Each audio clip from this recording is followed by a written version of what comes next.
Bonjour à toutes et à tous. Donc je suis Angèle Chopard, directrice de l'UFR STAPS de Montpellier. Nous sommes situés au 700 avenue du Pic Saint-Loup à Montpellier, c'est-à-dire au nord de la ville. Vous voyez ici notre bâtiment principal, le bâtiment que l'on trouve en arrivant sur le campus. Je vais vous présenter de manière plus précise notre campus ensuite. Une illustration dans le contexte actuel, nous pouvons... excusez-moi, Madame Desjans, il faut couper votre micro, s'il vous plaît. Nous voyons ici une illustration de l'amphi dans les conditions sanitaires, je dirais, de septembre et de notre rentrée avec une jauge à 50% de présence des étudiants. Je vous signale ici l'adresse internet du site STAPS de Montpellier. C'est une adresse très importante, je dirais, à mémoriser et à consulter sans modération, puisque vous y trouverez toutes les informations bien précises et essentielles concernant nos formations et tout ce qui peut se dérouler à l'UFR STAPS. Les journées portes ouvertes, c'est une information générale qui ont lieu chaque année au niveau de notre université, ont lieu pour l'année 2021 le 6 mars. Et comme le salon de l'enseignement supérieur, celles-ci se dérouleront en distanciel également. Donc pour cet exposé que je vais faire bien sûr de manière synthétique, voici les quelques points que je vais aborder. Quelques statistiques, on va dire quelques points et chiffres pour les STAPS en France. Puis nous reviendrons sur les STAPS de Montpellier avec la présentation de l'équipe de direction, le site de l'UFR et ses installations. Quelques points, je dirais, assez généraux pour les STAPS, je dirais que ce soit Montpellier ou au niveau national, sur les points qu'il faut avoir, je dirais, en tête pour s'orienter en STAPS et ne pas, je dirais, se tromper de cible. L'organigramme des formations STAPS proposées à Montpellier. Et bien sûr, et essentiellement, un point spécifique sur Parcoursup, les exigences de Parcoursup, les éléments d'appréciation et ce que l'on peut attendre pour 2021. Quand j'aurai terminé ma présentation, Madame Desjans du département STAPS de Nîmes prendra la parole et vous apportera des points complémentaires sur la spécificité donc du département STAPS de Nîmes. Donc la première diapositive vous signale déjà que il y a environ 61 sites STAPS en France, donc 49 composantes, il y a quelques départements, ce qui représente environ actuellement 68 000 étudiants. Et comme vous pouvez le voir sur cette courbe, ces effectifs depuis plusieurs années sont en augmentation constante. On entend souvent parler de la filière STAPS comme une filière sous tension. C'est bien le cas, nous pouvons le confirmer. Et nous savons, nous en reparlerons bien sûr en fin de présentation, que ces admissions sur Parcoursup, malheureusement, laissent beaucoup de candidats, je dirais, sur la touche. Notre composante à Montpellier comporte, je vous l'ai dit, environ 2400 étudiants, donc fait partie des plus grosses composantes au niveau national. Concernant la spécificité donc de Montpellier, notre équipe de direction, Monsieur Inguimbert est le directeur administratif, et Madame Lambert, la directrice administrative adjointe. Je suis épaulée également de plusieurs directeurs et directrices adjointes. D'abord Monsieur Marin, à secteur innovation, partenariat et professionnalisation. C'est un secteur, je dirais, qui devient grandissant et de plus en plus important dans nos composantes pour vraiment faire le lien, je dirais, avec le monde professionnel, préparer au mieux l'insertion professionnelle de nos étudiants, mais aussi travailler avec les fédérations sportives, la mise en place de conventions, le milieu associatif, etc. Madame Boicher est directrice adjointe à la recherche, Madame Boiseau, directrice adjointe aux études, et enfin Madame Thor, directrice adjointe aux formations. Et j'ajouterai que vous voyez ici en centrale une étudiante de notre composante, Laure Cabanero, qui est directrice adjointe aux étudiants. Donc c'est une spécificité de notre composante, mais on porte un intérêt bien particulier à avoir une étudiante dans l'équipe de direction et qui nous permet d'encore plus optimiser cette relation entre, je dirais, la partie pédagogique, administrative et étudiante. Donc concernant notre composante, c'est environ 200 enseignants qui participent à la formation. 70 enseignants et enseignants-chercheurs titulaires, ainsi que 130 intervenants extérieurs, 30 personnels administratifs et donc, comme je l'ai déjà dit plusieurs fois, environ 2400 étudiants. Passons à une partie plus géographique et pour pouvoir décrire notre site et les installations principales que nous pouvons y trouver. Le bâtiment principal que vous avez déjà vu sur cette diapo d'introduction se trouve à l'entrée du campus. Il comporte les bureaux de l'administration, mais également un amphi de 200 places pour nos enseignements, des salles de cours et d'informatique, ainsi qu'une bibliothèque. Lorsqu'on se déplace un peu plus loin sur le campus, nous trouvons le bâtiment P1, le plus gros bâtiment. Ce bâtiment P1 comporte au sous-sol un grand amphi, 500 places. Vous voyez ici une illustration d'une de nos rentrées, je vous rassure, les effectifs ne sont pas aussi important tout au long de l'année dans cet amphi et surtout dans la période sanitaire actuelle. Et à l'étage, nous y trouvons plusieurs salles de cours.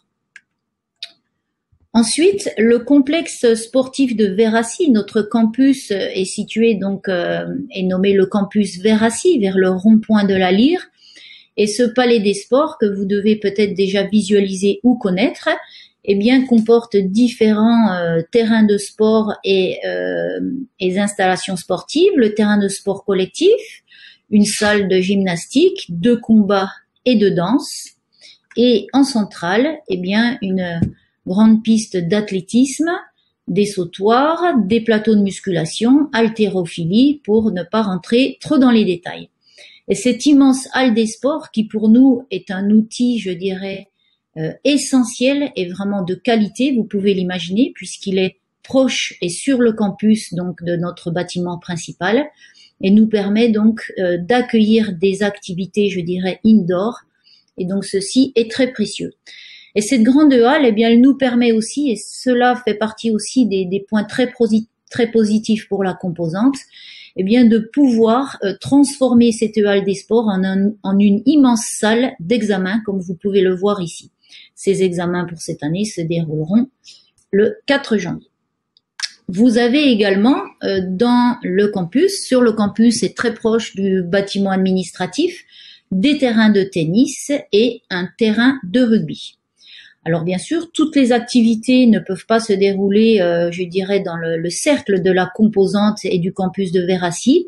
Il y a d'autres activités comme le football, la natation, l'escalade, la voile, le triathlon qui se déroulent à l'extérieur sur d'autres installations.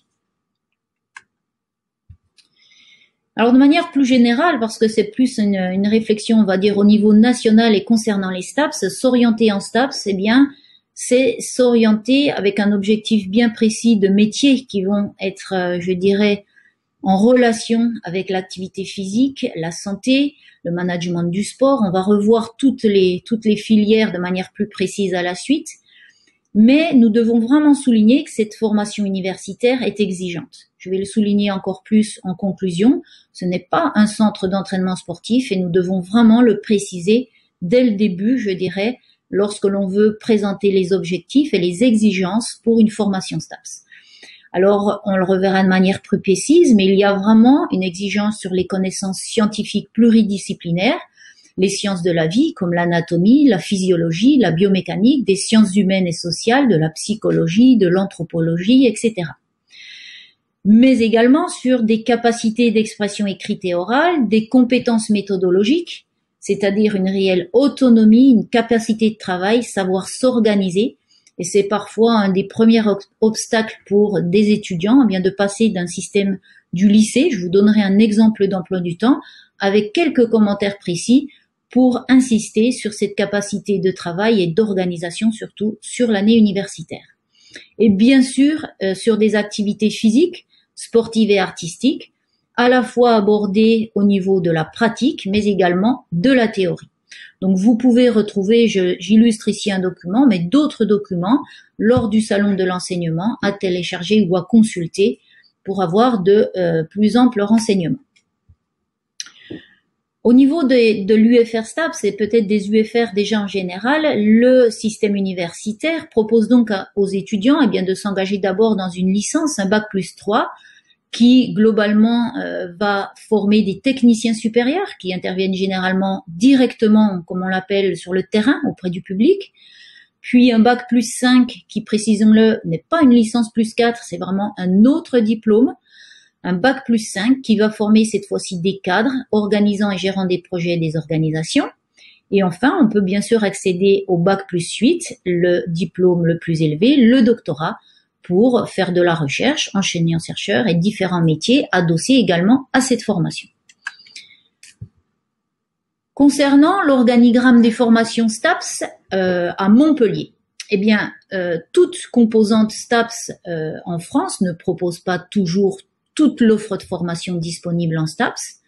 Ici, vous voyez que je vous présente que concernant notre licence, nous proposons 4 mentions. Nous allons donc revoir cela en détail. Mais nos étudiants rentrant en première année sont d'abord dans une année, je dirais, générale, où il n'y a pas de choix de mention, mais très vite, ces mentions leur sont présentées, et ces mentions sont bien sûr, accolées, adossées, et avec un objectif professionnel derrière, dans le secteur professionnel qui leur conviendra, et dès la 2e année, ils devront faire un choix pour s'intégrer dans l'une de ces 4 mentions, donc pour la licence 2 et la licence 3. Au niveau du master, nous avons actuellement l'accréditation de 3 mentions. La première, EOPS, entraînement et optimisation de la performance sportive, ce qui concerne principalement un parcours, je dirais, plus préparation physique, orienté plus préparation physique et réathlétisation, et un autre parcours orienté plus vers la préparation mentale. Nous avons également une mention APAS, activité physique adaptée et santé. Nous en reparlerons au travers de cette même mention au niveau de la licence, et une mention management du sport. Et enfin, comme je vous l'ai dit, le diplôme donc de doctorat, avec bien sûr plusieurs doctorants présents sur notre composante. En parallèle à ces formations de licence, master et doctorat, nous avons une offre de formation qui donne accès à 2 DUST, ACSS et AGAPS. Ici, le premier est plus centré donc sur les actions, commercialisation des services sportifs, et le deuxième qui a vraiment une spécificité autour de l'activité, des interventions dans l'activité football. Enfin, une licence professionnelle et bien sûr également plusieurs DU, mais cela nous pourrons les représenter, je dirais, vous avez les informations sur le site internet. Nous allons beaucoup plus centrer notre présentation, pour les quelques minutes qu'il nous reste, de la licence et de Parcoursup. Une petite parenthèse sur l'activité physique dans notre UFR, et là aussi, chaque composante n'a pas toujours la même offre de formation concernant les mentions, comme je vous l'ai dit, mais aussi concernant les activités physiques et ce que l'on appelle les spécialités. Donc, l'option sportive dite spécialité, c'est un peu du jargon qu'il va falloir, je dirais, mémoriser à l'entrée dans la composante. Eh bien, dès la première année, dès son inscription, l'étudiant doit faire un choix sur sa spécialité, c'est-à-dire normalement l'activité qu'il pratique le plus, où il a les meilleurs résultats, qu'il pratique en compétition, etc. Le paysage est assez, je dirais, hétérogène, mais l'étudiant est absolument placé dans une spécialité. Quelques étudiants, bien sûr, ont du mal à choisir de manière directe et unique une spécialité. Les enseignants sont là pour les guider. Il y a des évaluations en début d'année, bien sûr, pour peut-être les réorienter même ou les aider à choisir une spécialité qui leur correspondrait au mieux.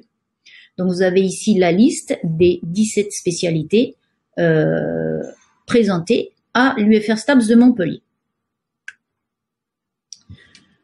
Ensuite, concernant la deuxième année et le choix des mentions, je vais donner juste quelques mots-clés. Nous n'allons pas développer plus, mais quelques mots-clés sur les 4 filières où l'étudiant va pouvoir se projeter vers son insertion professionnelle.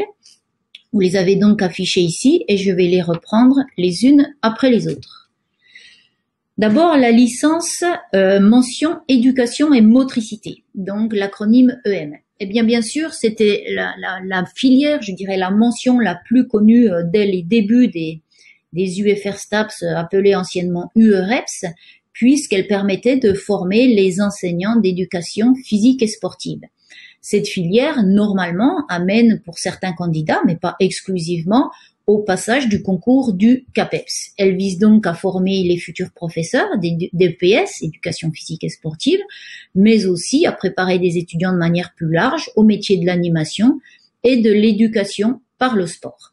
Il faut savoir que cette filière est elle aussi, comme toutes les autres, sélective, je dirais à la fois sur une sélection, je dirais, en licence, mais également en master et pour le CAPES.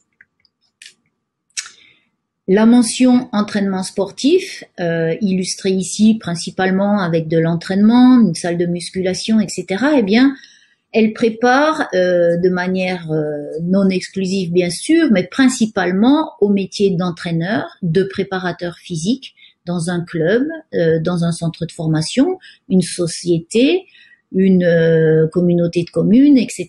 Donc, elle a vraiment un diplôme, une carte professionnelle adossée à son diplôme qui permet à l'étudiant de devenir préparateur physique et d'avoir les prérequis pour être, je dirais, sur le terrain avec différents publics. Au niveau de la mention APAS, activité physique adaptée et santé, elle concerne cette fois-ci plus le secteur de la réhabilitation, du réentraînement, de l'intervention auprès de patients atteints de maladies chroniques, mais également des personnes âgées. Donc, nos étudiants interviennent. D'ailleurs, on doit le noter, peut-être j'aurais pu le dire dès le début, dès la première année, nos étudiants sont placés en stage, soit en relation avec leur spécialité au début, puis en relation à la mention petit à petit en avançant dans la licence. Eh bien ici, pour la licence APA, ils font des stages principalement dans des établissements médicaux, médico-éducatifs, des communes, l'intervention auprès des seniors, etc. Donc, c'est vraiment une activité physique adaptée à des publics spécifiques, que ce soit seniors ou différentes maladies chroniques. La quatrième mention, et la dernière, c'est la mention management du sport, qui cette fois-ci, comme son nom l'indique, va être plus reliée à des professions de la gestion et de l'organisation des activités sportives, que ce soit la gestion d'un club sportif, d'installations sportives, de l'organisation d'événements sportifs, par exemple, sur une commune ou une ville, etc. Et toutes les entreprises, je dirais, en relation, par exemple, aussi avec le tourisme sportif. Les formations professionnelles que je vous ai déjà présentées dans l'organigramme, nous allons, et vous pouvez le retrouver bien sûr lorsqu'un candidat veut postuler sur Parcoursup, il y aura 2 liens spécifiques à ces 2 formations de DUST. Ce sont donc des formations plus courtes, en 2 années, et donc professionnalisantes au bout de 2 années. Ensuite, quelques étudiants poursuivent ou venant d'autres, je dirais Bac+2, peuvent rentrer en licence professionnelle qui elle aussi a pour objectif de vraiment professionnaliser à l'issue de la licence, l'objectif étant là de ne pas poursuivre en master, mais de rentrer dans une troisième année qui va leur permettre d'être professionnels, je dirais, à la sortie, diplôme en main. Ici, j'ai marqué plusieurs DU, mais ça aussi, nous avons les renseignements sur le site internet et je pense que ce n'est pas le lieu de développer cela pour le salon de l'enseignement supérieur. Alors, quelques points, je dirais un peu de synthèse. D'abord souligner, et c'est important de le dire, que le taux d'insertion professionnelle des diplômes STAPS sont élevés, quel que soit notre niveau de formation. C'est plus de 80% à la suite d'une licence et plus de 90% à la suite d'un master. Alors, on pourrait dire c'est énorme, c'est très bien, on est sûr d'avoir un métier en sortant de STAPS. Il faut toutefois signaler, je dirais, le petit bémol, c'est que nos étudiants s'insèrent très bien professionnellement, mais bien sûr pas toujours exclusivement et malheureusement dans des métiers en relation avec leurs études. Alors, on peut se poser la question du pourquoi cette insertion professionnelle, je dirais, à un pourcentage élevé. Eh bien, cette approche pluridisciplinaire, cette multitude, on va dire, de compétences qu'ils peuvent acquérir tout au long de leurs études, leur donne souvent, eh bien, ce champ, je dirais, peut-être un peu plus large pour aller s'insérer et pouvoir communiquer avec différents secteurs professionnels. Je le ressouligne ici et il est vraiment, je pense, important de le répéter, l'UFR STAPS n'est pas un centre d'entraînement sportif. On a toujours chaque année, je pense de moins en moins, parce que les réseaux sociaux et Et je dirais la communication sur les objectifs des STAPS, eh bien, commence à être, je dirais, mieux connue, et les exigences. Il y a des étudiants qui sont peut-être déçus du volume d'entraînement, de pratique physique, et puis également de l'exigence sur certaines matières scientifiques ou en sciences humaines et sociales, etc., sur vraiment l'exigence de la théorie, je dirais, par rapport à la pratique.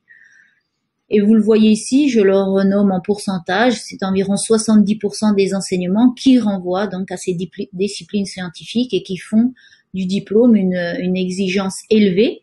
Bien sûr, avec ça, un niveau au niveau des activités physiques, eh bien un bon niveau de pratique physique également, donc qui rend une exigence, je dirais, à double entrée. Ici, les études en STAPS, je note, et je pense que c'est un commentaire qui va de manière plus générale pour l'entrée à l'université, mais déjà dès le collège et les lycées, on est attentif à ça, nécessite d'être présent en cours, mais également d'organiser son travail personnel ou en groupe, en dehors des cours. Et ça, c'est une exigence, comme je le dis, parce que à la différence du lycée ou du collège, eh bien l'étudiant n'est pas contrôlé à chaque présence en cours. Ce qui fait que la vie universitaire peut très vite se transformer, comme on a pu tous peut-être le connaître un jour, eh bien avec un peu plus de liberté et je dirais de laisser aller. Donc il y a vraiment une exigence, et c'est pour cela que je voulais illustrer. Alors il n'y a rien à lire, bien sûr, c'est ces diapositives. C'est un exemple d'emploi du temps type que l'on a pris sur un étudiant de licence 1. Vous voyez ici, spécialité fitness. Je prendrai juste 2 exemples. Bien sûr, il ne s'agit pas de lire les différents cours. Voilà ce qu'a l'étudiant comme affichage sur son ENT, espace numérique de travail. L'enseignant a le même regard que son emploi du temps. Et donc, on peut voir que, bien sûr, c'est surtout pour souligner, eh bien, des endroits bien vides dans la semaine. Et ce que l'on peut entendre parfois comme remarque, peut-être de moins en moins là aussi, c'est, il n'a pas beaucoup d'enseignements. C'est facile, on n'est pas souvent en cours. Eh bien, l'exigence de ces études universitaires, et en STAPS de manière plus précise, c'est que ces cours nécessitent vraiment, pour leur acquisition et je dirais vraiment acquérir ces compétences liées à tous ces enseignements, un travail personnel organisé à la maison. On va parler un petit peu de CTS un peu plus loin, c'est crédits européens, des équivalences. Bien, chaque enseignant et chaque évaluation dans le programme d'un étudiant est associé à ces crédits ECTS, et ces crédits ECTS par définition sont associés à un volume de travail. Donc il faut vraiment que chaque étudiant soit conscient que cette présence en cours seule ne suffit pas pour la réussite et pour son année et la validation de son année. Donc on peut voir dans ces cours de la pratique, des TD, des CM en amphi en grand groupe, du travail en plus petit groupe, etc. Un deuxième emploi du temps ici, vous le voyez, toujours un étudiant de première année qui aurait la spécialité rugby. Il n'a pas le même emploi du temps, cela ne se répartit pas de la même manière. Et donc, toujours cette exigence, de ne pas penser que les endroits vides sont des endroits de repos ou de loisirs. J'en arrive à faire un commentaire sur Parcoursup, sur le portail Parcoursup et sur donc le portail bien spécifique à l'UFR STAPS de Montpellier. Bien sûr, là je parle de manière précise pour l'UFR STAPS de Montpellier. Vous avez donc la licence STAPS classique, et vous voyez que je l'ai bien marqué dans mes 3 cases jaunes, parce que même si je vais vous parler de la réforme des études de santé, qui est en vigueur depuis l'année passée, donc nous allons commencer cette fois la 2e année de la mise en place de ces études de santé. Nous y participons, mais il est très important de signaler que d'abord un étudiant s'inscrit sur notre portail en licence STAPS. Il veut faire des études en STAPS, c'est son premier vœu, mais il a un 2e vœu fort, il veut se donner également la chance de peut-être rentrer en école de kinésithérapie ou de rentrer à la faculté de médecine ou des études de santé de manière plus générale. Donc, sur le portail de Parcoursup, un étudiant voulant faire STAPS de manière, je dirais, unique, ne pas s'intéresser à la réforme des études de santé, il s'inscrit essentiellement sur la licence STAPS et cela suffit. Nous avons une capacité d'accueil de 540 places. Au total, je l'ai mis ici. Cette licence 1, c'est 600 places sur Parcoursup, avec les 540 places sur la première année STAPS exclusive. Pour les étudiants qui voudraient se donner la chance avec une fameuse LAS, une licence accès santé, eh bien, nous proposons 10 places, c'est-à-dire que les étudiants vont suivre strictement le même programme.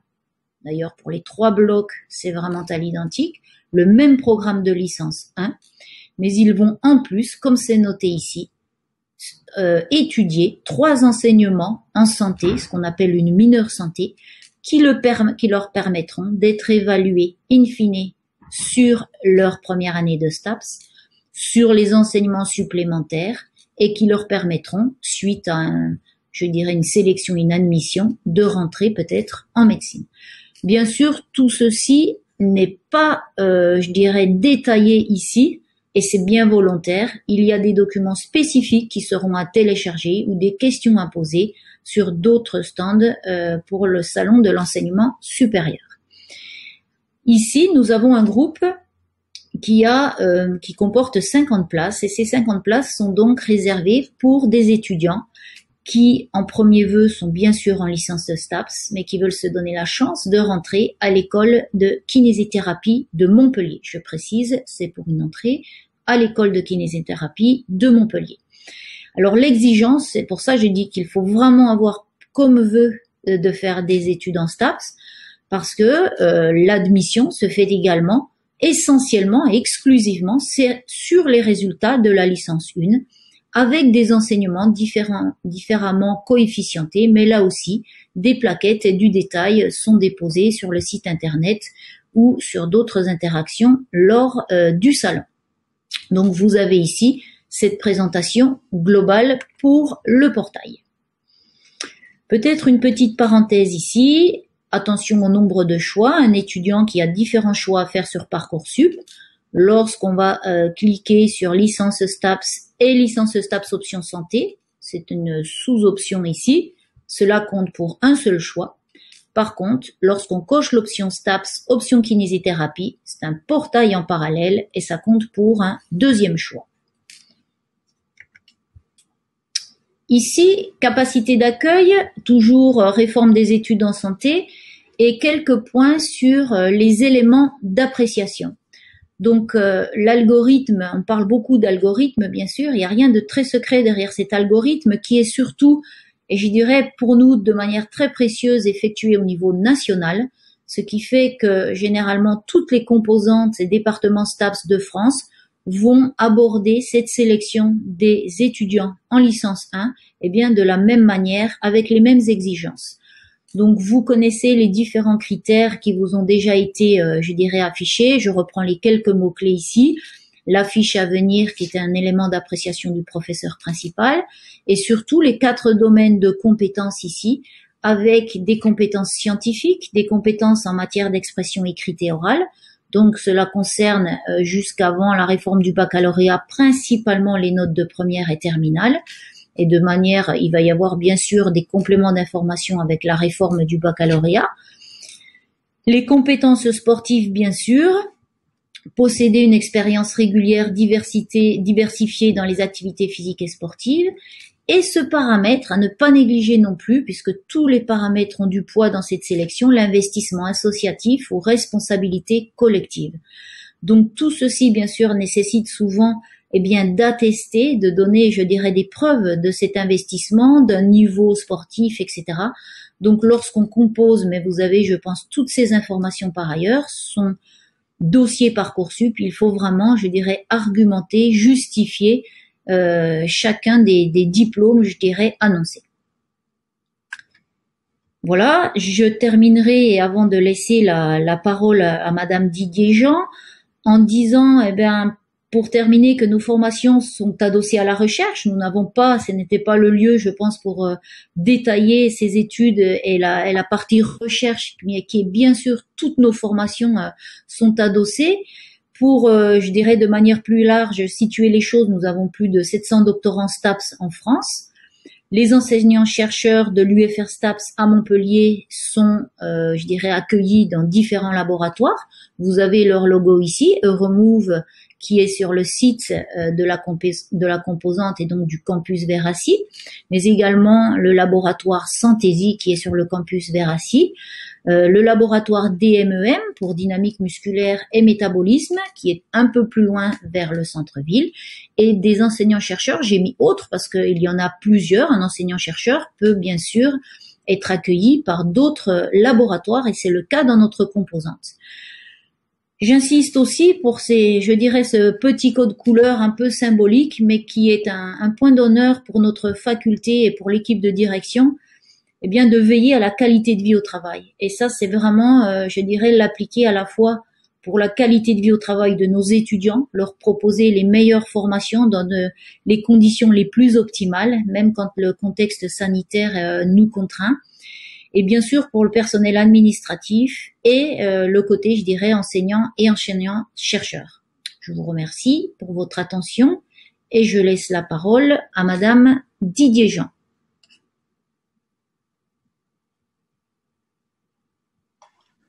Je vous remercie Madame Chopard. Donc pour ma part, je ne vais pas revenir sur certaines choses qui ont déjà été dites et qui sont valables, je pense, pour tous les STAPS de France. Mais l'idée de ma prise de parole est vraiment de préciser ce qui est proposé sur l'université de Nîmes. Donc l'université de Nîmes est située à 2 pas du centre-ville de la ville de Nîmes et propose donc depuis maintenant 3 ans une licence STAPS. La licence de STAPS qui est proposée à Nîmes est composée de 2 mentions, la mention activité physique adaptée et santé et la mention management du sport. C'est un choix qui a été fait. Et nous invitons donc les étudiants qui sont motivés pour l'une de ces 2 mentions à postuler à l'université de Nîmes. L'université de Nîmes est située sur plusieurs sites universitaires, dont le site Vauban, sur lequel sont situées la plupart des infrastructures et des bureaux en STAPS. Le site Vauban est également actuellement en travaux, puisqu'un gymnase est en cours de construction et sera donc disponible pour nos étudiants STAPS à partir de la rentrée prochaine. Cette halle des sports sera également complétée d'un pôle santé et d'un pôle restauration. Alors sur Nîmes, ce qui est un petit peu particulier en comparaison à Montpellier, c'est que nous avons une équipe pédagogique composée d'une dizaine d'enseignants-chercheurs et enseignants pour environ 130 ou 140 places sur Parcoursup.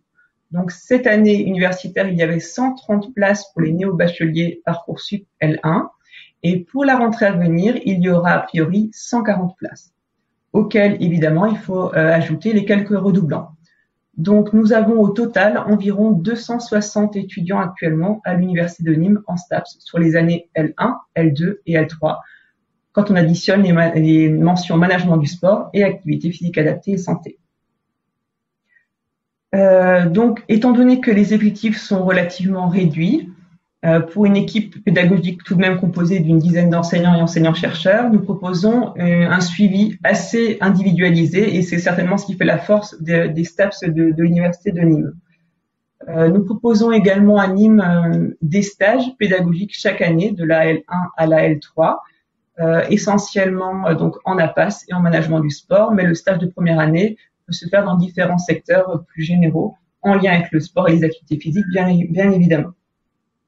Les STAPS de Nîmes ont également de nombreux partenaires, qu'il s'agit de clubs sportifs, de partenaires publics ou encore d'entreprises privées.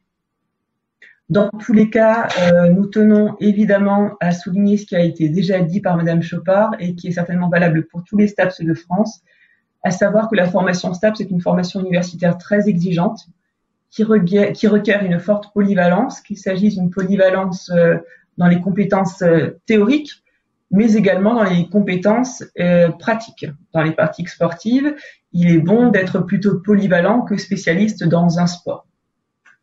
Nous tenons également à insister sur la charge de travail qui est trop souvent encore minimisée par les étudiants. Il y a effectivement les cours en tant que tels, mais il y a également tout le travail maison qui est très important et qui requiert beaucoup d'autonomie, dont manquent encore certains étudiants qui, évidemment, sortant du lycée, n'ont pas encore l'habitude de travailler de façon si autonome. Donc, pour notre part, nous serons également présents sur différents salons virtuels. Par contre, nous n'avons pas encore de date arrêtée pour les portes ouvertes. Dans tous les cas, si la journée portes ouvertes a lieu, elle se fera très probablement à distance. Donc voilà ce que nous tenions vraiment à dire. Donc si je résume, nous proposons la filière STAPS et la licence STAPS en particulier depuis 3 années, avec 2 mentions APACE management pour des effectifs relativement faibles et une structure qui est encore en cours de développement, qu'il s'agisse d'infrastructures sportives ou de partenariats qui vont encore se développer dans les années à venir. Voilà, je vous remercie pour votre attention.